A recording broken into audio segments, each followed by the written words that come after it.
अनुपमा में आने वाला ट्रैक बेहद भावुक और चौंकाने वाला होने वाला है। प्रार्थना की नन्ही बेटी पर ऐसा संकट मंडरा रहा है जिसकी किसी ने कल्पना भी नहीं की थी। घर में खुशी का माहौल है। बेबी गर्ल का जातकर्म संस्कार रखा गया है। पूरा परिवार इकट्ठा है। सजावट, पूजा की तैयारी और नन्ही बच्ची की किलकारियों से घर गूंज रहा है। इसी खास मौके पर पंडित जी को बुलाया जाता है ताकि बच्ची की कुंडली बनाई जा सके और उसके भविष्य के बारे में जाना जा सके। पूजा के बाद जब पंडित जी कुंडली देखते हैं तो पहले उनके चेहरे पर मुस्कान आती है। वे कहते हैं कि बच्ची बहुत भाग्यशाली है। उसका जीवन खुशियों से भरा रहेगा। वह अपने मन की मालिक होगी। जो चाहेगी वह पाएगी। परिवार का नाम रोशन करेगी और हर मुश्किल का डटकर सामना करेगी। यह सुनकर सभी के चेहरे खिल उठते हैं। लेकिन तभी पंडित जी का चेहरा अचानक गंभीर हो जाता है। वे कहते हैं कि अगले 72 घंटे बेहद भारी हैं। इन 72 घंटों में बच्ची पर बड़ा संकट आ सकता है। इतना ही नहीं, उसके माता पिता में से किसी एक पर जानलेवा खतरा मंडरा सकता है। घर में सन्नाटा छा जाता है। खुशी का माहौल एक पल में डर में बदल जाता है।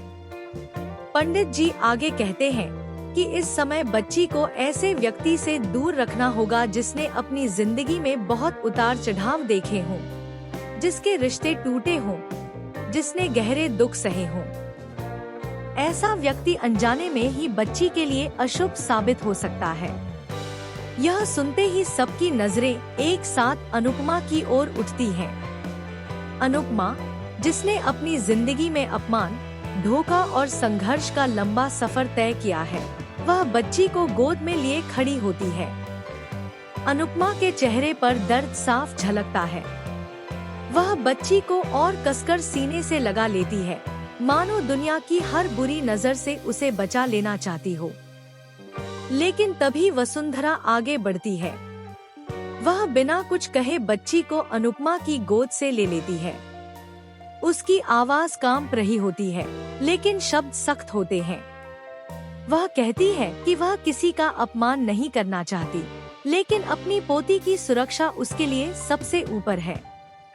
वह नहीं चाहती कि बच्ची की किस्मत भी अनुपमा जैसी हो। सबसे बड़ा झटका तब लगता है जब यह खुलासा होता है कि बच्ची और अनुपमा की जन्मतिथि एक ही है। यह संयोग वसुंधरा के डर को और गहरा कर देता है। अनुपमा की आंखों से आंसू बहने लगते हैं। उसे लगता है मानो एक बार फिर उसकी किस्मत को दोषी ठहराया जा रहा हो। इसी बीच कहानी में आता है पहला बड़ा ट्विस्ट। रात के समय बच्ची अचानक रोने लगती है। उसकी तबीयत बिगड़ने लगती है। डॉक्टर को बुलाया जाता है। डॉक्टर कहते हैं कि बच्ची को तुरंत अस्पताल ले जाना होगा। परिवार घबरा जाता है। वसुंधरा को लगने लगता है कि पंडित जी की भविष्यवाणी सच हो रही है। अस्पताल में एक और चौंकाने वाला मोड़ आता है। डॉक्टर बताते हैं कि बच्ची को किसी ने गलत दवा दे दी थी, जिसकी वजह से उसकी हालत बिगड़ी। अब सवाल उठता है कि यह गलती थी या साजिश। शक की सुई घर के ही एक सदस्य की ओर घूमती है। परिवार में अविश्वास की दीवार खड़ी होने लगती है। इसी बीच दूसरा बड़ा ट्विस्ट सामने आता है। प्रार्थना को पता चलता है कि किसी ने जानबूझकर बच्ची की कुंडली के बारे में गलत जानकारी फैलाकर घर में डर का माहौल बनाया था। असली कुंडली में ऐसा कोई घातक योग नहीं था। पंडित जी से दोबारा बात की जाती है तो वे साफ इनकार कर देते हैं कि उन्होंने किसी जानलेवा खतरे की बात कही थी। अब सवाल यह है कि आखिर वह व्यक्ति कौन है जिसने परिवार को तोड़ने के लिए यह साजिश रची। अनुपमा पर लगाए गए अशुभ होने के आरोप धीरे धीरे झूठ साबित होने लगते हैं। तीसरा और सबसे बड़ा ट्विस्ट तब आता है जब पता चलता है कि वसुंधरा को किसी ने भड़काया था। उसे गलत जानकारी दी गई थी कि अनुपमा की परछाई बच्ची के लिए खतरा है।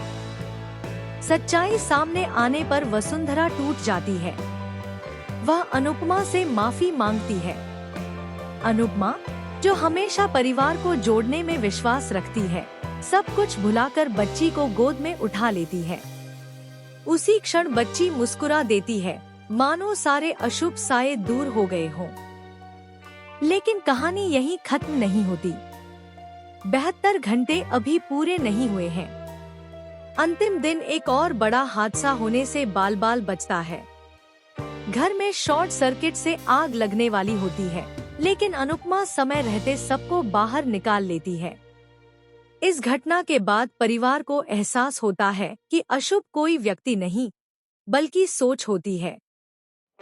अब देखना यह है कि इस साजिश के पीछे असली मास्टरमाइंड कौन है। क्या वह दोबारा वार करेगा? क्या प्रार्थना और उसके पति के रिश्ते पर इसका असर पड़ेगा?